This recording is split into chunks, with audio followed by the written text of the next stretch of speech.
നമസ്കാരം. 2025 അവസാനിക്കാൻ പോവുകയാണ്. What went right, what went wrong.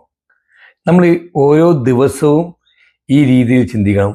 ഓരോ ആഴ്ചയിലും മാസത്തിലും വർഷത്തിലും നമ്മൾ ചിന്തിക്കണം.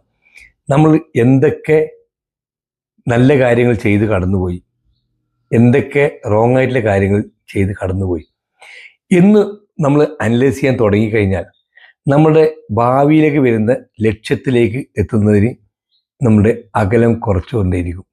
കാരണം ജീവിതത്തിൽ ഒരുപാട് അബദ്ധങ്ങളും ഒരുപാട് കാര്യങ്ങൾ നമ്മൾ ചെയ്തിട്ടുണ്ടാവും, ഒരുപാട് ശരികൾ ചെയ്തിട്ടുണ്ടാവും. ഇന്ന് ചെയ്യുന്ന ശരികൾ നാളെ തെറ്റായിട്ട് നമുക്ക് ബോധ്യപ്പെടും. അത് ഓരോ വ്യക്തിയുടെ അനുഭവത്തിലാണ്. നമ്മൾ ആരെങ്കിലും ഒരാൾ ഉപദേശിച്ചത് കൊണ്ട് ആർക്കും അത് ചിലപ്പോൾ മനസ്സിലാവണമെന്നില്ല.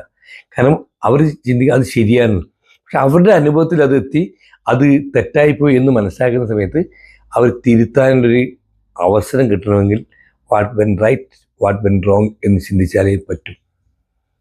അപ്പോൾ ഇത് എപ്പോഴും അനലൈസ് ചെയ്യുന്ന ഒരു ബിസിനസ്സുകാരനായിക്കോട്ടെ, ജീവിതത്തിലായിക്കോട്ടെ, അത് അവർക്ക് അല്ലെങ്കിൽ അവരുടെ മാർക്കറ്റിംഗ് രീതിയിലായിക്കോട്ടെ, നമ്മുടെ ഒഫീഷ്യലായിട്ട് എന്ത് കാര്യത്തിലായിക്കോട്ടെ, ഇതൊന്ന് അനലൈസ് ചെയ്യുക. എന്തൊക്കെ നല്ല കാര്യങ്ങൾ കടന്നുപോയി, തെറ്റായ കാര്യങ്ങൾ കടന്നുപോയി എന്ന് മനസ്സിലാക്കിയിട്ട് അതിനെ അനലൈസ് ചെയ്ത് മുന്നോട്ട് പോകുമ്പോൾ നല്ലൊരു ജീവിതം കെട്ടിപ്പടുക്കാൻ നമുക്ക് സാധിക്കും. എല്ലാവർക്കും 2026 ഒരു ചവിട്ടുപടിയായിട്ട് ഈ ചിന്താശലകം നമ്മൾ എടുത്തു വെച്ചിട്ട് മുന്നോട്ട് പോകണം. എല്ലാവർക്കും ശുഭം നേരുന്നു.